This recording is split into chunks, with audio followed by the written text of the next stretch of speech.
Hello everyone, I'm Flik. You probably don't know me and that isn't important right now. This is a video I wasn't sure how I was going to approach. Dragon's Dogma 2 is a game I was looking forward to, and while I only played through the original once, I thought it was decent enough. The playthrough is still available if you're curious, it's on the channel. I eventually ended up as a mystic knight who punched everyone in the face with his big magic shield. Fun times, for a while. Imagine my surprise when I got almost 19 hours into Capcom's Dragon's Dogma 2 and found that I really just wasn't enjoying it at all. That led to a problem. Whether I liked, hated or loved it, my original intention was to get through the whole game and then do a full dissection video rundown, but with absolutely no desire to subject myself to the rest of the game at the moment, that wasn't an option. The compromise I've come up with is this video you're watching now, and it's titled as such because there is no single massive problem I have with Dragon's Dogma 2. Rather, it's lots of little issues, glitches, and questionable design decisions that compound on top of each other to bring down the game as a whole. It truly is death by 1,000 cuts, rather than one solid cleave removing the head, and that is a great shame. I'll just point out now that in the background you're going to be seeing some footage of me wandering around within the game world and fighting some enemies, and it's going to not look that great. The game runs exceptionally poorly on PC, even on lowish settings, and this seems to be directly related to trying to track all the NPCs and their doings and whereabouts at all times. I'm not sure if this is entirely accurate, that's just what I've read, as when I was done with the game I went on a bit of an NPC slaughterfest, since I'd heard it actually improves the frame rate the less bodies there are for the game to track, and all it did was make it worse. I presume this will be fixed in time, so if you're watching this a long time after release it may no longer be a problem, but at launch it is a big problem. I'm also going to assume a basic knowledge of what the Dragon's Dogma games are, but I guess I can quickly sum it up as you are the Arisen. It's a person who's had their heart stolen by a dragon, which makes you both immortal and gives you the ability to command pawns, universe hopping people, I guess, who serve you and Arisens in other worlds in your quest to find and slay the dragon. So today I'm going to go through the various issues I've been alluding to, but I wanted to make it clear to start with that on their own each of these, with perhaps the exception of my character getting sexually assaulted twice, could be considered almost inconsequential, but when taken as part of a whole turns the general experience of playing the game rotten in a way that has utterly killed my urge to continue with it. If you've enjoyed your time with the game and can look past lots of little issues, fair enough, but there was just too many for me to ignore. Dragon's Dogma 2 comes from the eccentric mind of Hideaki Itsuno, I apologise if that is not pronounced correctly, and much like with the original Dragon's Dogma from 2012, you get the feeling that this is truly his vision, warts and all.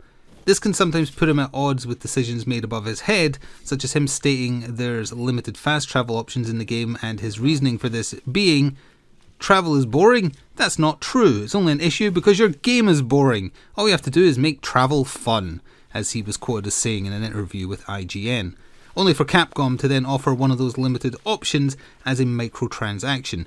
In fact, the game has £36.60 worth of DLC at launch, which is just £17 less than the base cost of the game. The most ironic thing about Itsuno's statement regarding fast travel is that were it more readily available, it might help disguise some of the problems Dragon's Dogma 2 has with being quite boring. By forcing the player to constantly retread roads between settlements, it becomes all the more obvious how many corners were cut, how limited enemy encounters are, and how repetitious these can quickly become to the player as they are ferried back and forth by quests that feel right out of an early 2000s MMORPG. I'm getting ahead of myself though, so let's start with this. Dragon's Dogma 2 is just Dragon's Dogma again, though apparently without the endgame from what I've since read up on. There's no dragon battle or dramatic fallout of the world ending after you kill the dragon. New Game Plus also doesn't change or balance enemies in accordance to your much higher starting level and much better gear. It might be harsh to attribute this to laziness, and I wouldn't necessarily call it that. I think it's maybe more that Itsuno is just trying to get his game idea right. The version of it he sees in his head. Think of it like Mike Oldfield with Tubular Bells, or in the same fashion a movie maker might make the same film over and over again trying to get it right. See the filmography of Don Dohler if you want an example of this. This does not excuse the fact it is the same story over again though.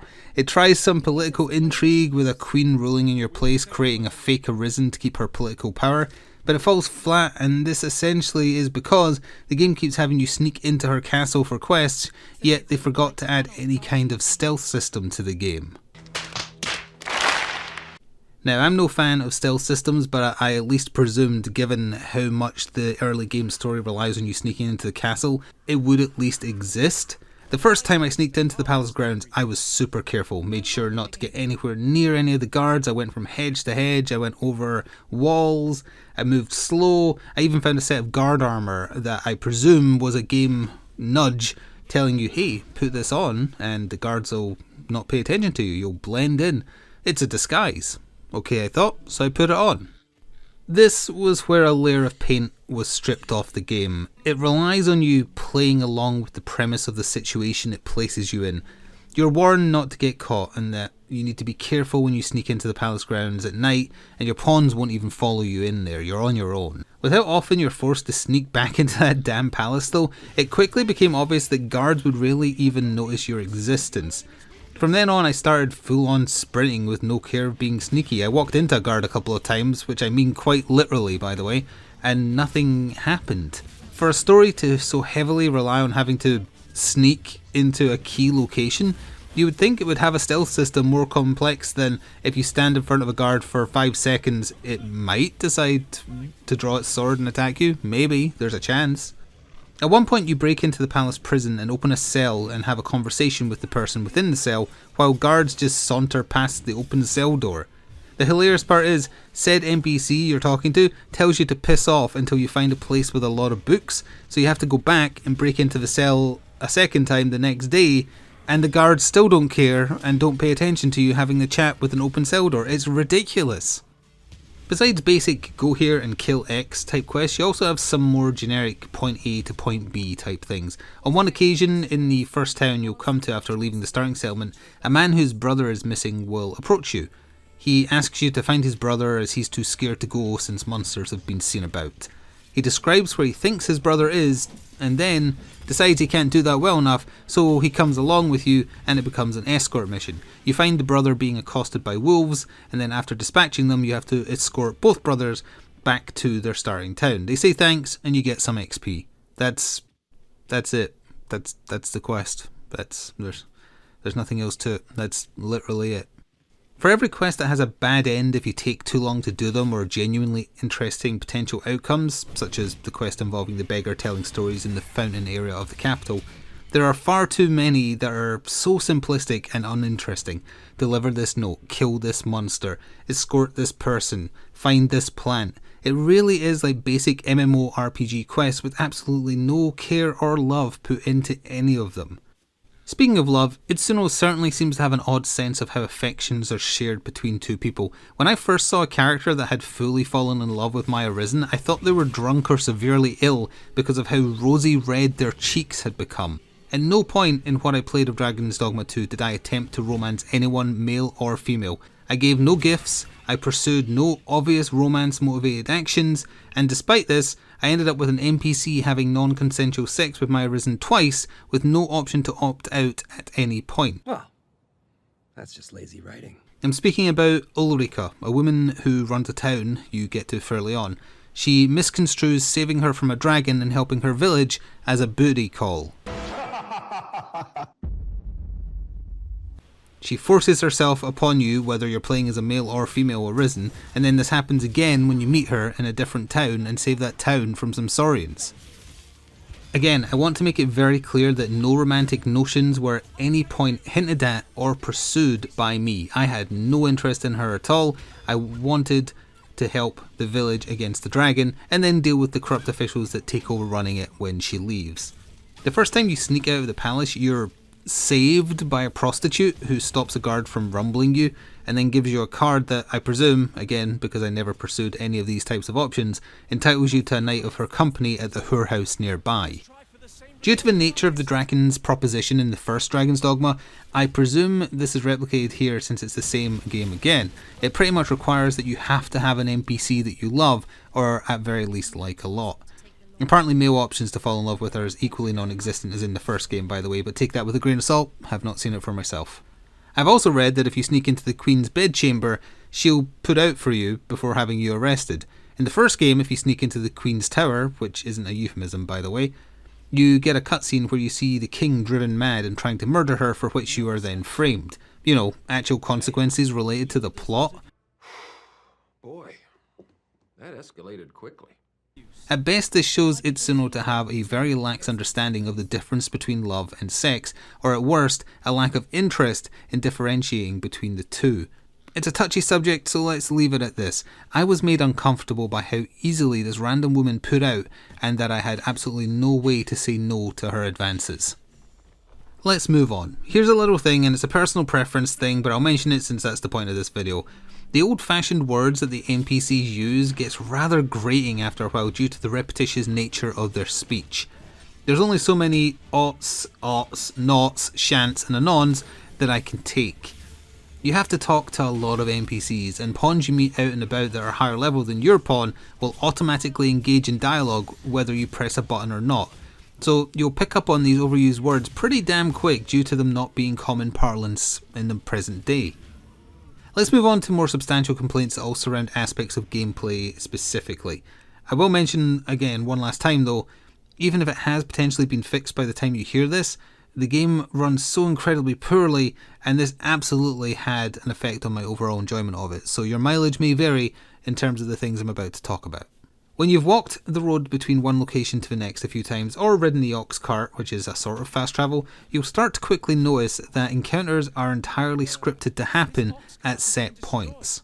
An ox cart ride from the capital to Melve has two set locations that can potentially have enemy encounters if you choose to fast travel via the doze off mechanic while riding in the cart.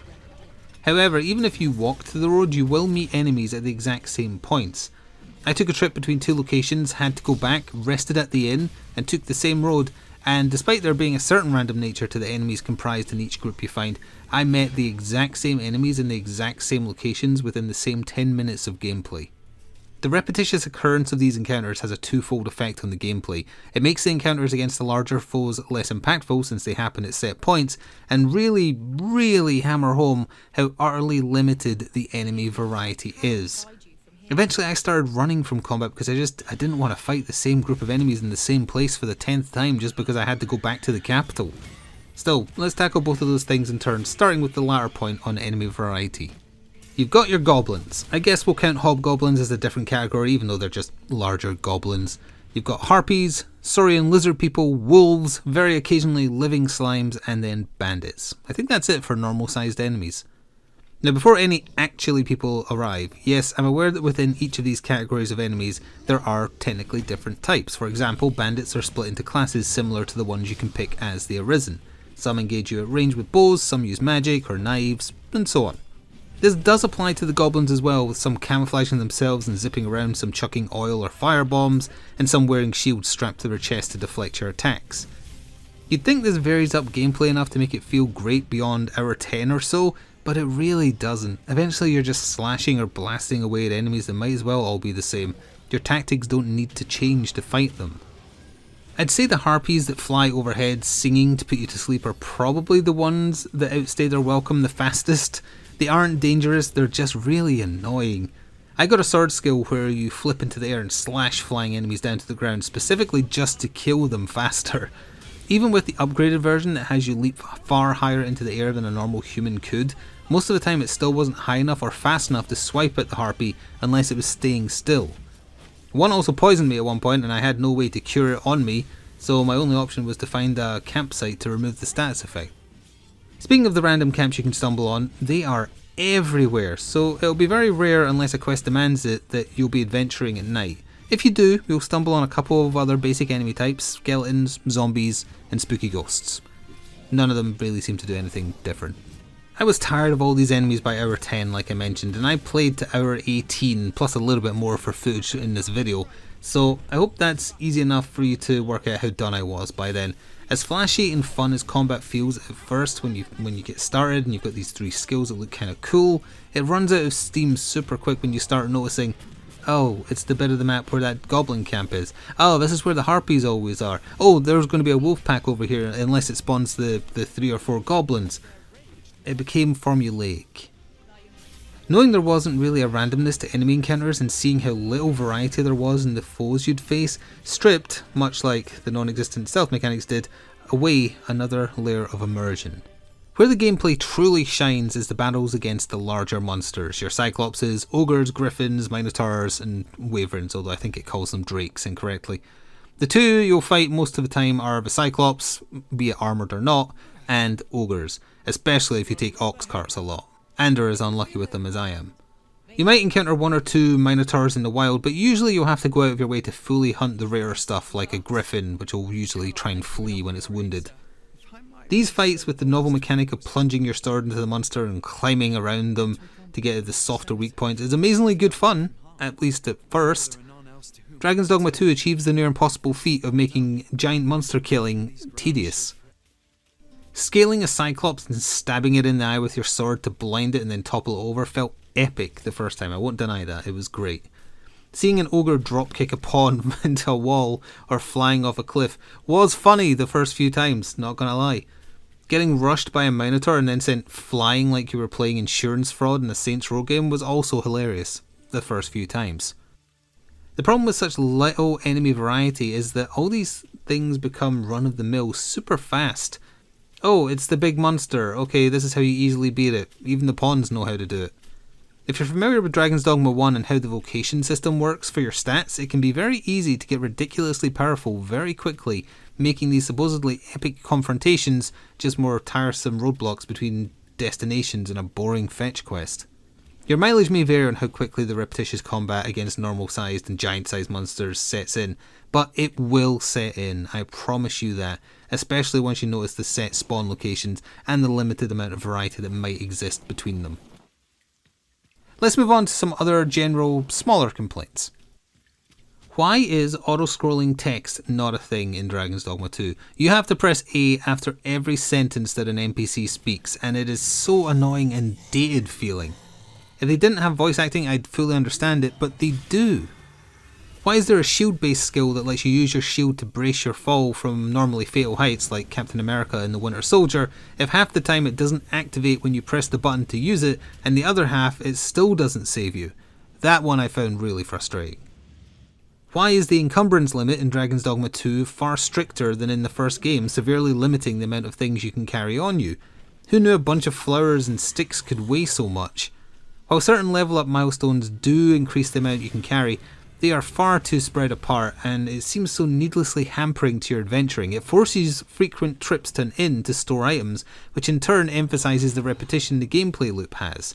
If I found a cave to explore, you can be damn sure I'll need an inn to drop loot off and crafting materials in by the time I leave it. I mentioned the overused dialogue used by NPCs earlier, but for a game that boasted its number of NPCs and them living their own lives, they're all stilted and lifeless. They are NPCs in the truest sense. I never once got the feeling of a living or breathing world. The NPCs you meet out in the road are player-made pawns most of the time, and they'll have the personalities assigned by the player who made them, and those can quickly become tedious to listen to depending on the selected voice or the popularity of any given persona.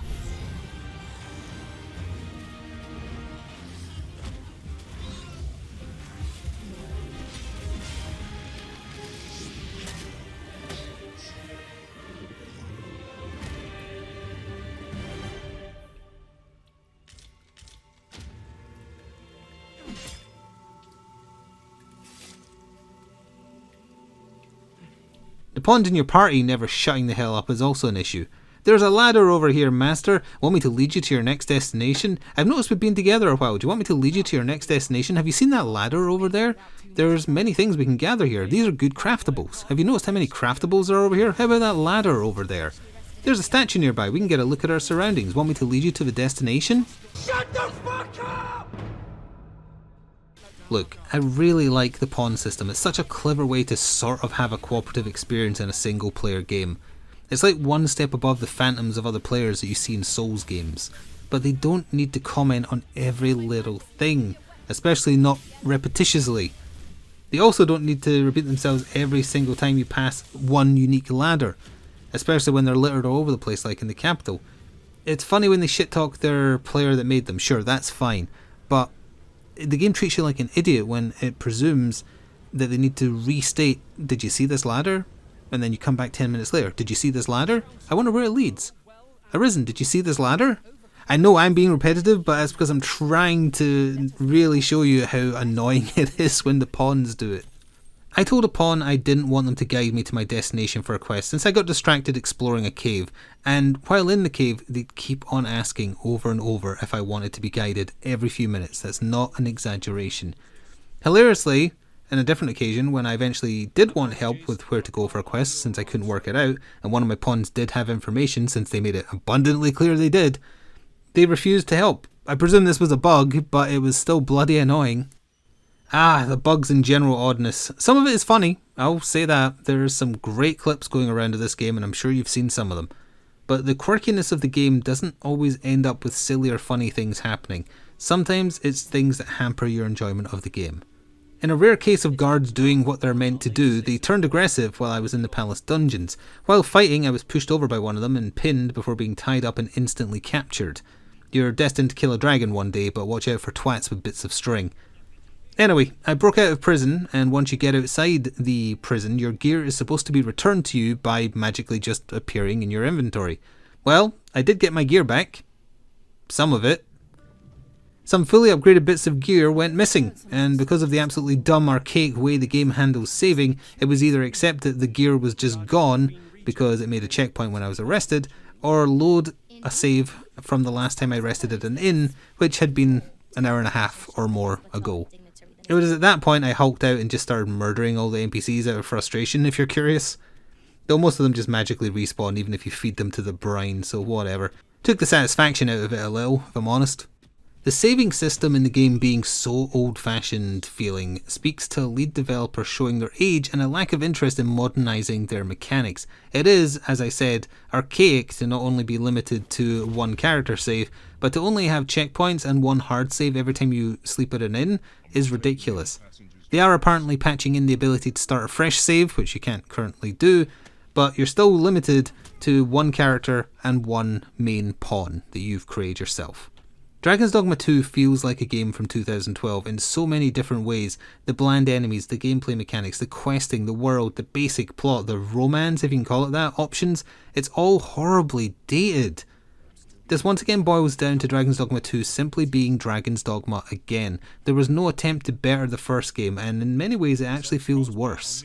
It does no one thing so terribly as to cause a disaster, save perhaps how it treats relationships and sex, but does nothing so well as to excuse so many little foolish or lazy decisions. The game feels half-baked and half-thought through. It needed more time in the oven, and it needed someone to tell Itsuno sometimes, "No, you idiot, not like that, like this." While I can't call this a full dissection of Dragon's Dogma 2, I can at least express that this game is not that great. It is the sum total of its albeit small but numerous failures. They add up and the whole suffers as a result. There are moments of fun, not denying that, especially early on. Those first few hours are great. The pawn system is something I wish more games used as a general sort of cooperative mechanic. And if future patches sort out the performance issues, that would definitely go a long way to helping with the general enjoyment I've had with the game. What we have right now though is a game that feels unfinished, buggy, and lacking. There is apparently a DLC in the works, much like the original game had, which may mean that certain content, such as additional enemies that are missing from the original game, are being held back for that, which would be a shame. I don't recommend Dragon's Dogma 2 at present, but on heavy discount, or once there's been some patches, or this potential expansion that's being worked on, it might be worth a look. Even if it gets all those things though, I think I'd still probably recommend the first game over this one. Killing Grigori and then seeing the consequences of your actions play out in a world-ending fashion in Dragon's Dogma 1 and realising there's actually more to the story was amazing and will not be topped by anything in this poor excuse for a soft reboot. I think that about does it. Thanks for listening. If you've enjoyed the video essay style content I've been doing on the channel recently, please remember to like and subscribe or comment for more. Thank you again though, and ta-ta for now. The rantings of an up-jump zealot make for tedious listening. Come, Arisen.